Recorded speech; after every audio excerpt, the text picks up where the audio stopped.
Hi friends, నేను మీ పల్లెటూరు మారుతి. ఇవాళ నేను మీకు అరటికాయ ఎగిరి చేసి చూపిస్తాను. ఇగోండి, అరటికాయ తీసుకుని పై తొక్కంతా చెక్కుని ఇలా చిన్న ముక్కల కింద కోసుకున్నాను. ఇలా నీళ్ళలో కోసుకోవాలి, లేకపోతే నలుపు రంగు వచ్చేస్తాయి అరటికాయ ముక్కలు. అందుకే నేను నీళ్ళలో కోసుకున్నాను. ఒక 3 ఉల్లిపాయలు తీసుకుని చిన్నగా ముక్కలు కట్ చేసుకున్నాను. ఒక 3 పచ్చిమిరకాయలు కూడా ముక్కలు కట్ చేసి పెట్టుకున్నాను. ఇప్పుడు పొయ్యి మీద మూకుడు పెట్టుకుని ఆయిల్ వీట్ చేసుకుంటున్నాను. ఆయిల్ వీటెక్కనిద్దాము. ఆయిల్ వీటెక్కింది. ఇందులో మనం ఈ పచ్చిమిరకాయలు వేసుకుందాము.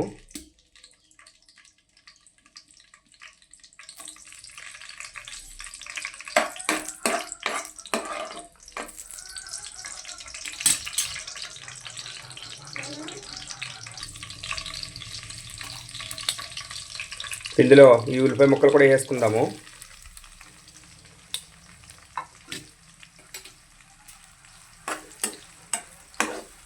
ఈ దోరగా యాగని వాళ్ళు ఉల్లిపాయ ముక్కలు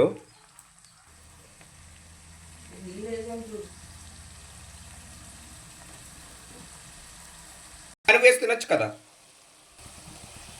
ఉల్లిపాయ దోరగా ఏగిపోయింది. ఇప్పుడు ఇందులో ఈ అరటికాయ ముక్కలు వేసుకుందాము.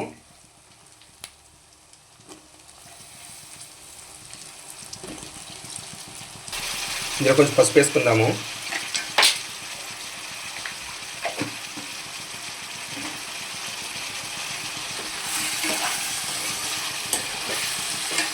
ఈ అరటికాయ ముక్కలు నూనెలో బాగా యాగాలి.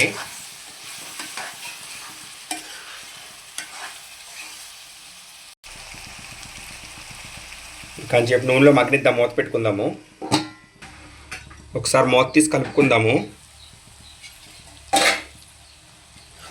ఇంకా కొంచెం మగ్గనివ్వాలి. నూనెలో మగ్గితే బాగుంటుంది కూర.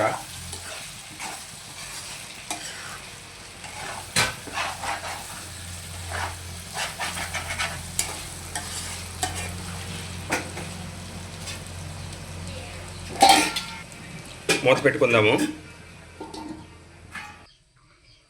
ఇప్పుడు మూత తీసి చూద్దాము.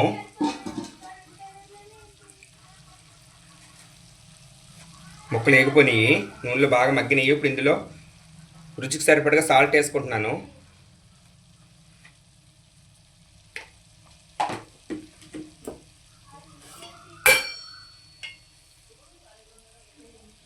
అలాగే ఒక స్పూన్ కారం వేసుకుంటున్నాను. నేను పచ్చిమిరకాయలు వేసుకున్నాను కదా, చూసి వేసుకోండి కారం.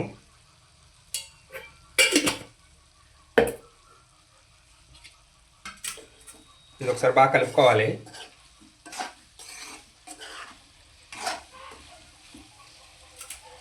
ఇప్పుడు ఇందులో ఒక 1 గ్లాసు నీళ్ళు వేసుకుని ఉడకనిద్దాము.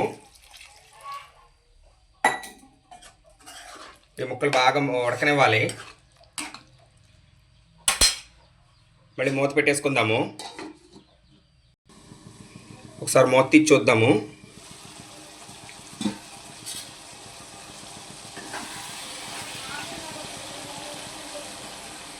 ఒకసారి ఉప్పు చూద్దాము. ఉప్పు కారం చూసుకోవాలి. ఇప్పుడు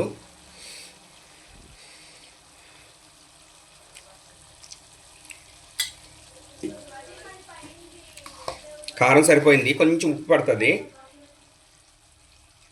నేను కొంచెం ఉప్పు వేసుకుంటున్నాను.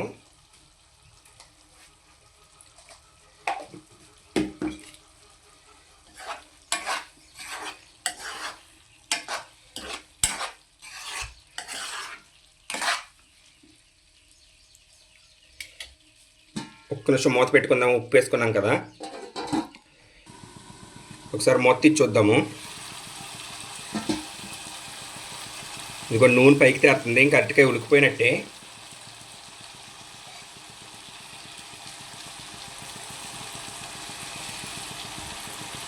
ఉడికిపోయింది అరటికాయ. ఇందులో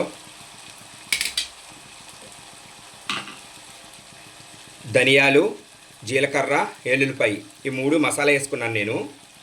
ధనియాలు, జీలకర్ర, ఎల్లుల్లిపాయ ఈ మసాలా వేసుకుందాము.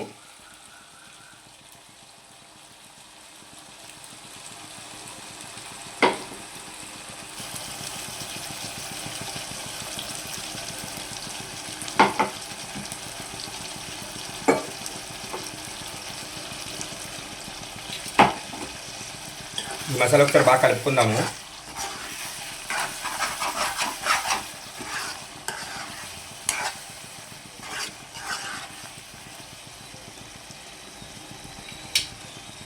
ఒక 2 నిమిషాలు మూత పెట్టుకుందాము. మసాలా వేసి ఒక 2 నిమిషాలు అయిందండి, ఇంక సరిపోతుంది. స్టవ్ ఆపేసుకోవచ్చు. చాలా సువాసనగా వస్తుంది కూర స్మెల్. మీరు కూడా ట్రై చేసి చూడండి. మనం మసాలా వేసుకోకుండా ఇందులో పాలు పోసి కూడా వండుకోవచ్చు మనం. అది కూడా చాలా బాగుంటుంది పాలు పోసి ఎగిరి పెట్టుకుంటే. ఈ వీడియో మీకు నచ్చినట్టయితే లైక్, షేర్ అండ్ సబ్స్క్రైబ్. ఇంక స్టవ్ ఆపేసుకోవచ్చండి, ఉడికిపోయింది.